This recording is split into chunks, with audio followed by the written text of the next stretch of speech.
Hi friends. For our math journal today, we're going to do counting ice cream math. Our directions are to count, cut, and paste to match. Now, the first thing I'm going to do is always the same. Look at the top and write my name. So I'm writing my name in. Now let's look at our numbers together. I have 7, 8, 9, 10. Let's say it together. 7, 8, 9, 10. Now I'm going to cut off my ice cream scoops on the side.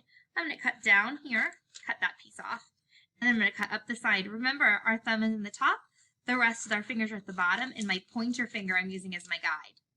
So I'm going to cut off my first ice cream scoop, and I'm going to count how many counters are in that tens frame. Ready?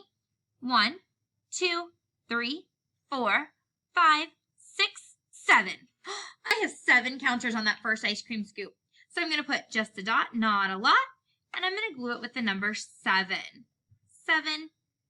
All right, friends, so you're going to do the rest on your own. You're going to count each group on the ice cream scoop and then glue it to the matching number. Do your very best, and don't forget to glue it in your math journal when you're done. I'll see you all soon.